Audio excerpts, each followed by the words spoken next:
আসসালামু আলাইকুম প্রিয় মুসলমান ভাই ও বোনেরা। আজ আমরা সূরা আল হজ 22 সূরা নম্বর 22 এবং মদিনা অবতীর্ণ এই সূরার শেষ আয়াতটি আমরা পর্যালোচনা করব।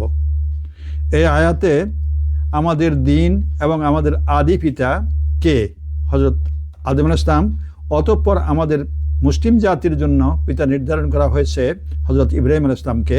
সে সম্বন্ধে এখানে আল্লাহ তাআলা বর্ণনা করেছেন যে তোমরা ইব্রাহিমের মিল্লাতের অনুসরণ করো, এবং তোমরা আল্লাহ তাআলা আরও বলেছেন যে তোমরা সকাল এবং সন্ধ্যায় ইব্রাহিম সকাল এবং সন্ধ্যায় তসবিহ পাঠ করতেন, তোমরা সকাল এবং সন্ধ্যায় তসবিহ পাঠ করো, আল্লাহর নামের জিকির করো। অতঃপর এখানের মধ্যে আল্লাহ তাআলা দিনের ব্যাপারে কোনো রকম সংকীর্ণতা রাখেন নাই, এবং তিনি ইব্রাহিম আলাইহিস সালামের উপর সর্বদা মিল্লাতে ইব্রাহিম কায়েম থাকো তোমরা, এই নির্দেশ আমাদেরকে দিয়েছেন। আমাদের নাম পূর্বেও ছিল মুসলিম, এবং এই কোরআনেও মুসলিম বলা হয়েছে। আমাদের নাম রেখেছেন হযরত ইব্রাহিম আলাইহিস সালাম। মুসলিম জাতি মানব জাতির জন্য এবং আমাদেরকে বলা হয়েছে যে তোমরা নামাজ কায়েম করো, যাকাত দাও, এবং তোমরা সৎকর্ম করো।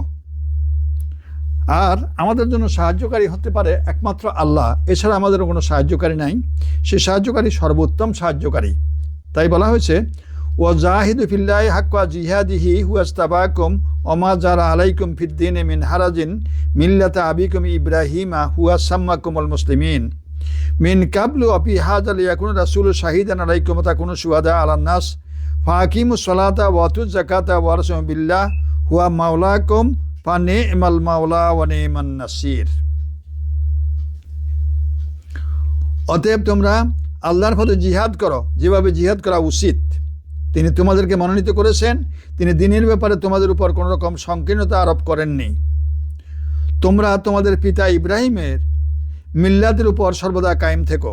তিনি তোমাদের নাম রেখেছেন মুসলিম পূর্বেও এবং এই কোরআনেও, যেন রাসূল তোমাদের জন্য সাক্ষরতা হন এবং তোমরা মানব জাতির জন্য সাক্ষরতা হও। অতএব তোমরা নামাজ কায়েম করো, যাকাত দাও, এবং আল্লাহকে দৃঢ়ভাবে ধারণ করো। তিনি তোমাদের অভিভাবক। তিনি কত না উত্তম অভিভাবক, এবং তিনি না কত উত্তম সাহায্যকারী। আল্লাহ তাআলা এইগুলো বলেছেন আমাদেরকে, আমরা মুসলিম জাতিটাই হযরত ইব্রাহিম আলাইহিস সালামের অনুসরণ করতে হবে। কারণ আমাদের পিতা ইব্রাহিম আলাইহিস সালাম, মুসলিম জাতির জন্য পিতা হযরত ইব্রাহিম আলাইহিস সালাম। আর সাহায্য প্রার্থনা করতে হলে আমরা সাহায্য প্রার্থনা করব একমাত্র আল্লাহর নিকট।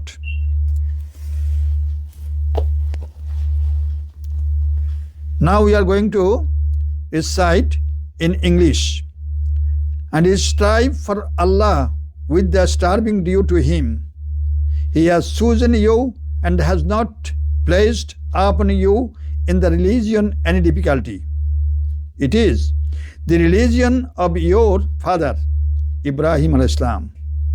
He, that is Allah, named you Muslims before in former scriptures, and in this revelation that the messenger may be witnesses over you and you may be witnesses over the people. So establish prayer and give zakah and hold fast to Allah. He is your protector, and excellent is the protector, and excellent is the helper. Sadaqallahul Mawlana Azim wa sadaqa rasuluhun Nabiyyul Kareem wa nahnu ala zalika minash shahidin Rabbana taqabbal minna innaka antas samiul alim. আমরা আল্লাহকে স্মরণ রাখব, এবং আমরা সকাল সন্ধ্যায় ইব্রাহিমের মিল্লাত অনুসরণ করব, অর্থাৎ আমরা আল্লাহর নামের তসবিহ পাঠ করব সকাল এবং সন্ধ্যায়। আর আমরা যতটুকু আমাদের সম্ভব ততটুকু কোরআন তেলাওয়াত করব। দিনে অন্তত এক রুকু হলেও আমরা তেলাওয়াত করতে থাকব। ইনশাআল্লাহ আল্লাহ তাআলা এর প্রতিদান আমাদেরকে দুনিয়াতেও দিবেন এবং আখিরাতেও দিবেন।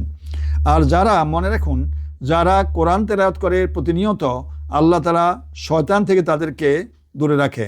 আর কোরআন তেলাওয়াতের সঙ্গে সঙ্গে আপনাকে নামাজ কায়েম করতে হবে, কারণ যখন আপনি সিজদা করেন তখন শয়তান কাঁদতে কাঁদতে দৌড়ায়, পলায়, আর বলে যে হায় আমি আল্লাহর হুকুম অমান্য করে আমি শয়তানে পরিণত হয়েছি, আর মানুষ আল্লাহকে সেজদা করতেছে, আমি সেই সেজদা থেকে বঞ্চিত হইলাম। দুঃখ আমার, আফসোস। আমিন।